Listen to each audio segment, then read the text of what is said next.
founding of the New Age movement can be traced back to the 19th century in Theosophy. This is the group that largely popularized this belief that we are heading out of the age of Pisces and into the astrological age of Aquarius, which to them will be an age of unity of humanity, an age of enlightenment, a spiritual age of consciousness, so to speak.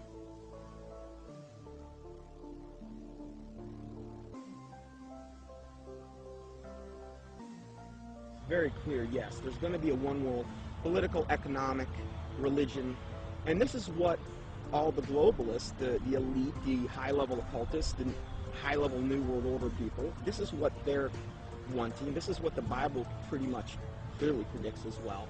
And this is obviously what we're moving to. The Freemason and One World Government advocate Zbigniew Brzezinski said the following in his work Between Two Ages, quote, "The technotronic era involves the gradual appearance of a more controlled society. Such a society would be dominated by an elite, unrestrained by traditional values. Soon it will be possible to assert almost continuous surveillance over every citizen and maintain up-to-date complete files containing even the most personal information about the citizen."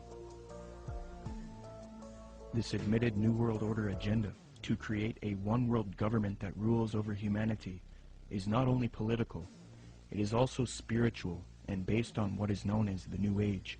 This can be verified with irrefutable documentation.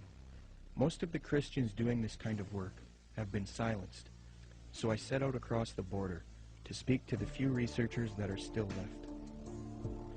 There are not many researchers left who have not been deceived by the New Age. Speaking with these people helped confirm my position even more. The New World Order exists. The elite are occultists who adhere to New Age doctrines, and they are responsible for this new trend of discrediting Christianity, Jesus Christ, and the Christian New World Order researchers. There is a voluminous amount of data that I have obtained in my research on this subject, but after watching this production, do not believe me. Don't believe a word of what I'm saying. Do your own independent research and verify this for yourself.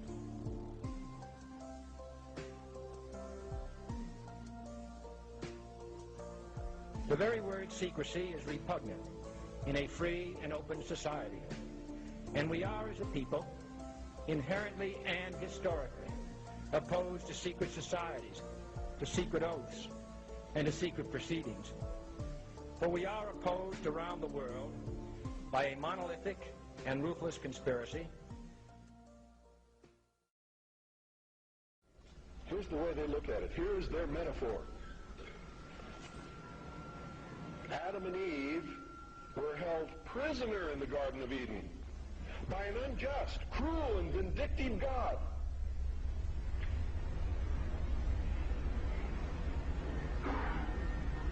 Until Lucifer, through his agent Satan, set man free from this garden by giving him the gift of intellect.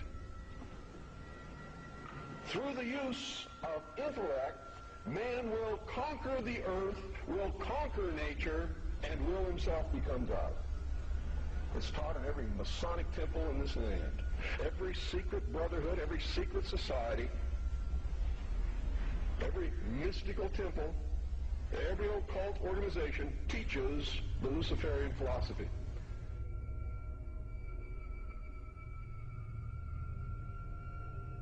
To understand the New World Order and the New Age worldview, we must go back into history and examine its origins. But first we must define our terms. By New Age, I am speaking about a worldview that has many facets and components, such as astrological and zodiacal beliefs in the New Age concept, channeling higher powers to achieve knowledge, meditation, the belief that all is one or forms of monism, the belief that we can attain godhood, esotericism, or in other words, reinterpreting ancient texts to find hidden meanings and unify all religious belief into one, the belief that we need a one-world system for the coming age of Aquarius. By New World Order, I am talking about a political agenda to create a one-world system, one-world government, one-world economy, unity of humanity into one organism, control over humanity, and submission of the masses. But today, the largest countries of the world have agreed a global plan for recovery and reform. I think a new world order is emerging, and with it the foundations of a new and progressive era of international cooperation. To understand what is going on today with respect to the New World Order and the New Age movement, we must have recourse to the 19th century organization called the Theosophical Society. This organization in particular, among others, is largely responsible for the modern New Age movement and the political doctrine known as the New World Order. The founder of this organization was a woman named Helena Petrovna Blavatsky. Born August 12, 1831, Helena Blavatsky was very interested early in her life in the supernatural and the mythological. From 1848 to 1858, Blavatsky would travel the world to ascertain an understanding of the religious traditions of the world. She claimed to have traveled to South America, Egypt, Canada, France, Greece, Mexico, Tibet, India, Germany, and England during this time. It is said that during this travel she learned many mysteries, secrets, and occult knowledge from every walk of life. With all of this new esoteric information in her mind, she moved to New York in 1873. Then in 1875, she formed an occult organization called the Theosophical Society. She founded this society with two men, Colonel Henry Steele Olcott and William Quan Judge. According to Olcott, Theosophy already had thousands of members and branches all over the world by 1885. After New York, Blavatsky and Olcott established the Theosophical headquarters in India, and the membership roster grew increasingly as time went on. Blavatsky's influence came from her writings. Her first book was entitled Isis Unveiled, published in 1877. She started a magazine in 1887 called Lucifer Magazine. Her principal work, The Secret Doctrine, was then published in 1888. She then wrote The Key to Theosophy and The Voice of Silence. These works are now famous, and contained in these writings are the doctrines that helped mold the New Age movement to what it is today. It is said that part of Blavatsky's book, The Secret Doctrine, was channeled to her through an ascended master or highly evolved being called Kuthumi, who spoke to her. Belief in these ascended masters who communicate to humanity is very crucial when studying the New Age. We will look at that doctrine later. The age concept that says humanity is leaving the age of Pisces and entering the golden era or age of Aquarius was popularized by Blavatsky.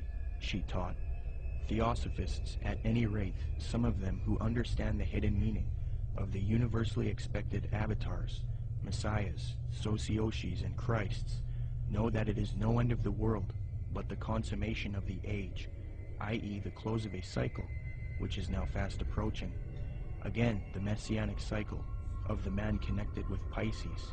It is a cycle, historical, and not very long, but very occult, lasting about 2,155 solar years. It occurred 2,410 and 255 BC, or when the equinox entered into the sign of Ram, and again into that of Pisces. When it enters in a few years the sign of Aquarius, psychologists will have some extra work to do, and the psychic idiosyncrasies of humanity will enter on a great change.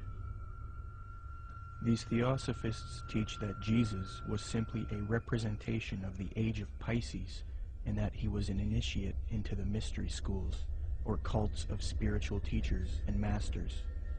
They teach people that the new age of Aquarius is going to be that of a utopia, where the world unites into a one-world system, the exiting out of Jesus' age, and the entering into a new world teacher's age.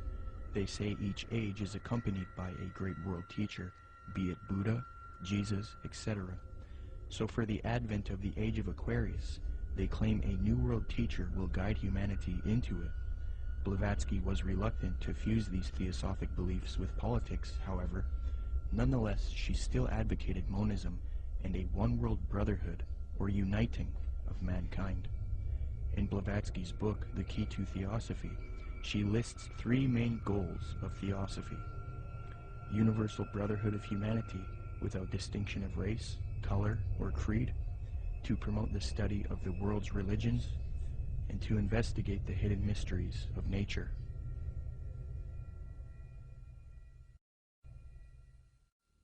As time went on, Theosophy got very popular. Many prominent figures would join the Theosophical Society from all over the world, and many popular doctrines of today's New Age movement would be molded and shaped by them. Theosophy is the first major New Age group, and they are largely responsible for many of the modern New Age beliefs, including the belief that Jesus represented the sun god. After studying the occult and the esoteric in depth, I have come to the conclusion that the Zeitgeist movement and the Zeitgeist films are based on Theosophy, Freemasonry, and the New Age.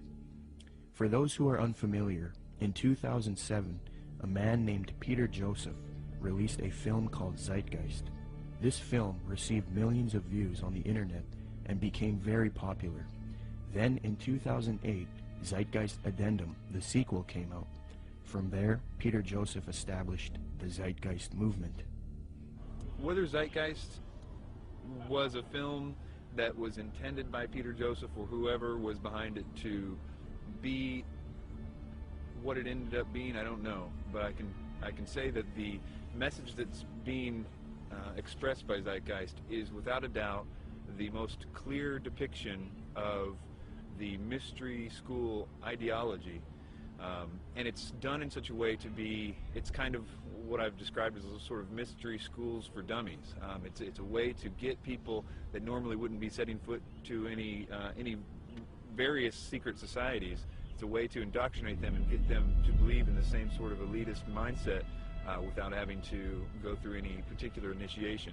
It's also usually accompanied with the idea of pride. That is that the people believe that what they believe is only for a select few, and that sort of has this way of sticking with them, and that nobody believes what I believe, and so it's sort of this elitist mindset that comes with that as well.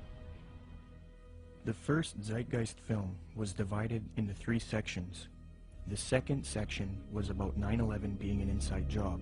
The third section was about the corruption of the Federal Reserve.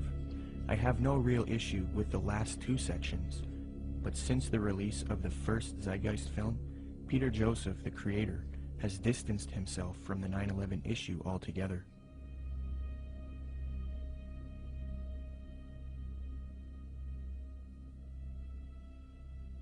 This makes me wonder if the only reason he spoke about 9/11 in the first film was to get the 9/11 Truth movement on board with his agenda. The first section of the film is what I have an issue with. Contained in this section is the modern belief system of the New Age movement, the Theosophical Society, and Freemasonry. With the Zeitgeist, it's, you know, Satan's good at what he does, bottom line. And the first one, what they do is they come right out, and in the first segment, I think like the first 38 minutes, they just go after Jesus Christ, his deity. Basically, what they try to do is convince everyone that Jesus Christ is just a knockoff of Horus and a lot of the other pagan deities, and they try to draw all these parallels and similarities. These parallels and similarities have all been debunked by Bible scholars and things. In fact, I think there's even a couple challenges up on the internet, the Zeitgeist Challenge, where they offer money if they can actually. So they've been debunked. I've done, oh my word, I don't know how many teachings debunking both movies. But if somebody were to see that for the first time and not know any different, oh, hey, it sounds convincing, sounds, you know, this or that. And so what they've got to do is discredit the Word of God, the deity of Jesus Christ. As Theosophy grew, it produced influential figures such as Annie Wood Besant, born October 1st, 1847. She was a Marxist and a socialist. Besant was so inclined towards socialism that she defended it in public debates. One such debate was conducted between her and a man by the name of G.W. Foote, a secularist who supported republicanism. The debate was held at the Hall of Science on February 2nd, 9th, 16th, and 23rd, 1887.